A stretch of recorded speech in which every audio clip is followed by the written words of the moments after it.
नल एक ऐसा विलन है जो कि मल्टीवर्स को डिस्ट्रॉय करने की पावर रखता है। नल के सामने अच्छे अच्छे सुपर हीरोज पानी मांगते हैं और 1 फाइट में मुझे नहीं लगता कि कोई भी एवेंजर्स नल को डिफीट कर पाएगा। इसलिए आपके कहने पे आज की इस वीडियो में हम नल का कंपैरिजन थैनोस से करने वाले हैं कि एमसीयू का अभी तक के सबसे ज्यादा पावरफुल विलन नल को 1 फाइट में डिफीट कर पाएगा। हम ये भी देखेंगे कि नल को क्या Thanos without infinity stone beat कर पाएगा या नहीं। तो इसके लिए वीडियो के अंत तक बने रहना, और अगर अभी तक तुमने चैनल को सब्सक्राइब नहीं किया है तो चैनल को सब्सक्राइब करके बेल नोटिफिकेशन को ऑल पे सेट कर लो, ताकि तुम इस तरह की अमेजिंग वीडियोस और सुपर हीरो से रिलेटेड अपडेट्स मिस ना कर पाओ। नल के ओरिजिन के बारे में हमने पिछली कई वीडियोस में बात की है। अगर आपने नहीं देखा है तो जाकर उन्हें जरूर एक बार चेकआउट कर लेना। तो ओरिजिन के बारे में बात न करते हुए हम दोनों की पावर्स के बारे में एक एक करके बात करेंगे और लास्ट में फिर दोनों को कंपैरिजन करेंगे, इन दोनों में से विनर कौन होगा। तो सबसे पहले हम नल की बात कर लेते हैं। तो नल की पावर्स की बात करें तो नल डार्कनेस का रूलर है और गॉड ऑफ सिम्बियोट्स है। नल बिग बैंग से पहले एग्जिस्ट करता था। जब सेलेस्टियल लाइफ क्रिएट करना शुरू करते हैं तो जिससे रोशनी बनती है, रोशनी होने से नल का डार्कनेस वर्ल्ड खत्म होने लगता है। यही चीज देखकर नल को गुस्सा आता है और वो एक सेलेस्टियल का सर धड़ से अलग कर देता है। और हम सभी ये जानते हैं कि एक सेलेस्टियल कितना ज्यादा पावरफुल होता है। नल ने डार्कनेस से स्वॉर्ड भी बनाई है जो कि मार्वल यूनिवर्स का one of the most powerful weapons में से एक है, जिसका नाम है ऑल ब्लैक नेक्रो स्वॉर्ड। नल ने इसी स्वॉर्ड की हेल्प से पूरी सिम्बियोट्स की आर्मी बनाई है। नल की फिजिकल स्ट्रेंथ बहुत ही ज्यादा है। उसने सिल्वर, सल्फर, गैलेक्टस और सेंट्री जैसे पावरफुल विंग के 2 टुकड़े किए हैं, जिससे उसकी फिजिकल स्ट्रेंथ और ड्यूरेबिलिटी के लिए हमें कह सकते हैं कि उसकी फिजिकल स्ट्रेंथ और ड्यूरेबिलिटी गॉड लेवल से भी कहीं ज्यादा ऊपर है। इसके अलावा नल पूरी सिम्बियोट्स की आर्मी को अपने मन मुताबिक कंट्रोल कर सकता है। और हम सभी अच्छे से देख चुके हैं कि एक सिम्बियोट कितना ज्यादा पावरफुल हो सकता है। तो उसके पास पूरी सिम्बियोट्स की आर्मी है, साथ ही उसके पास सिम्बियोट्स ड्रैगन भी हैं जो कि पूरे एक यूनिवर्स को तबाह करने की पावर रखते हैं। इसके अलावा नल के पास ही सुपर हीलिंग एबिलिटी भी है। अब आप सोचो कि एक नॉर्मल सिम्बियोट अपने होस्ट की इंजरीज को कितनी तेजी के साथ हील करता है। हमने देखा है कि वेनम, रॉयट और जितने भी इस तरह के सिम्बियोट्स हैं वो अपने होस्ट की इंजरीज को कितनी फास्ट हील करते हैं। तो सोचो उन सिम्बियोट्स को बनाने वाले उनके गॉड नल की हीलिंग एबिलिटी कितनी ज़्यादा फास्ट होगी। साथ ही नल के पास telepathy, super sight, super reflexes ऐसी बहुत सी पावर्स हैं, जिनमें से एक है डार्कनेस मैनिपुलेशन, यानी कि वो डार्कनेस को अपने मन मुताबिक कंट्रोल कर सकता है, उसे अपने मन मुताबिक यूज कर सकता है। साथ ही उसकी कॉन्शियसनेस भी डार्कनेस से जुड़ी हुई है, जिससे वो लगभग इमॉर्टल हो जाता है। इसके अलावा हमने थॉर लव एंड थंडर में देखा है कि सिर्फ नल की स्वॉर्ड ऑल ब्लैक नेक्रो स्वॉर्ड मिलने से ही थॉर द गॉड बुचर इतना ज्यादा पावरफुल हो जाता है कि वो लगभग थॉर को मार ही देता अगर हम माइटी थॉर नहीं आती तो आप इमेजिन कर ही सकते हो कि नल की पावर्स को स्वॉर्ड किस लेवल पर ले जाती होगी। और जो बंदा इस तरह की स्वॉर्ड बना सकता है कि आप उस स्वॉर्ड विल्ड करने के बाद थॉर जैसे कैरेक्टर को इजीली बीट कर सकते हो, तो भाई उसकी पावर्स किस लेवल पर होंगी। तो नल की पावर्स और एबिलिटी जानने के बाद हम मैक टाइटन थैनोस की पावर्स के बारे में बात कर लेते हैं।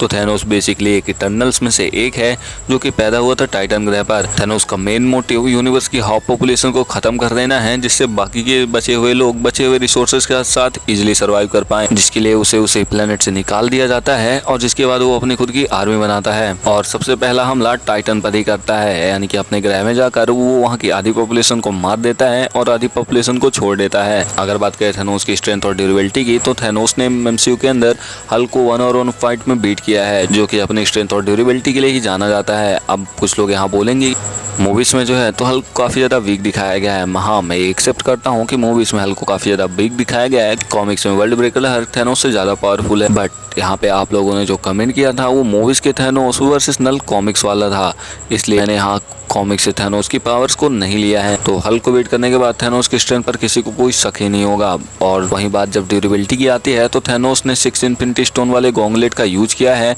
जिसमें 6 इन्फिनिटी स्टोन लगे हुए थे। और हम सभी ये जानते हैं कि सिर्फ एक पावर स्टोन ही इतना पावरफुल था, किसी भी प्लेनेट को एक टच से डिस्ट्रॉय कर दे। तो आप थैनोस की ड्यूरेबिलिटी का अंदाजा लगा ही सकते हो, क्योंकि भाई उसमें 6 इन्फिनिटी स्टोन्स लगे हुए थे। जब एक स्टोन इतना ज्यादा पावरफुल हो सकता है कि पूरा का पूरा एक प्लेनेट एक टच से तबाह हो सकता है, तो वहाँ थैनोस 6 इन्फिनिटी स्टोन को पहने हुआ था और ऊपर से उनका यूज भी कर रहा था। इसके अलावा थैनोस के पास super human strength, super human reflexes, super senses, advance agility जैसी काफी सारी पावर्स हैं। साथ ही थैनोस के पास सुपर हीलिंग एबिलिटी भी है, जिससे वो अपनी इंजरीज को ह्यूमन के मुकाबले बहुत ज्यादा तेजी से हील कर सकता है। इन सब के अलावा मैंने ऑलरेडी बताया है कि थैनोस एक इटर्नल है और हमने देखा है कि एक इटर्नल कितना ज्यादा पावरफुल हो सकता है। अगर थैनोस की फीट्स की बात करें तो थैनोस डॉक्टर स्ट्रेंज को हरा चुका है जब डॉक्टर स्ट्रेंज के पास टाइम स्टोन था। आयरन मैन को मार्क 53 3 आर्मर के साथ बीट कर चुका है। कैप्टन अमेरिका एक पंच में सुला चुका है, यहाँ तक कि वो अकेले captain America, iron man, Thor तीनों से एक साथ उस टाइम पे लड़ चुका है जब ये तीनों अपनी मोस्ट पावरफुल फॉर्म्स में थे एमसीयू के अंदर।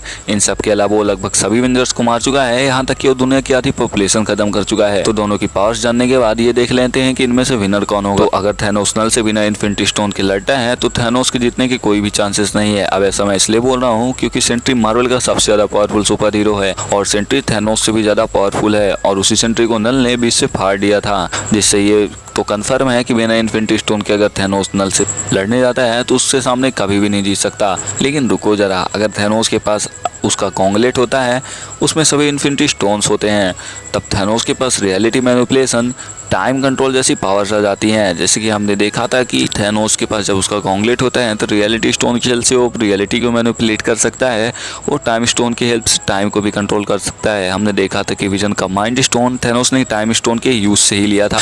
इसके बाद उसके पास soul stone, mind stone, power stone, space stone की पावर्स का वो यूज कर सकता है। इन सभी इन्फिनिटी स्टोन की पावर्स के साथ थैनोस नल के सामने काफी देर तक फाइट कर सकता है, एक अच्छी खासी फाइट देगा और नल को अपनी मैक्स पावर यूज करने के लिए मजबूर कर सकता है। बट थैनोस नल से कभी भी फाइट में 1-on-1 फाइट में तो नहीं जीत सकता। आप कुछ लोग बोल रहे होंगे कि इन्फिनिटी स्टोन ही थैनोस के पास हैं, तो भाई उसे कौन हरा देगा। इससे पहले कि कमेंट में तुम मेरे को कुछ बोलो तो मैं उन्हें क्लियर कर दूं कि इन्फिनिटी स्टोन का क्रिएशन बिग बैंग के बाद हुआ था, और बिग बैंग के बाद इन्फिनिटी स्टोन्स का क्रिएशन सेलेस्टियल से नहीं किया था, और नल ने सेलेस्टियल से बींग्स का सर एक बार में धड़ से अलग कर दिया था। जो इन्फिनिटी स्टोन बनाने वालों का सर एक बार में काट सकता है, तो इन्फिनिटी स्टोन को यूज करने वालों का सर इजिली काट सकता है। तो थैनोस जो है तो नल के सामने कभी भी जीत नहीं सकता है, बट उसे एक बार परेशान कर सकता है और अपनी पावर्स यूज करने के लिए मजबूर कर सकता है।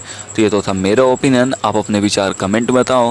बाकी चैनल को सब्सक्राइब करके बिल नोटिफिकेशन को ऑल पे सेट कर लो। मिलते हैं नेक्स्ट वीडियो में।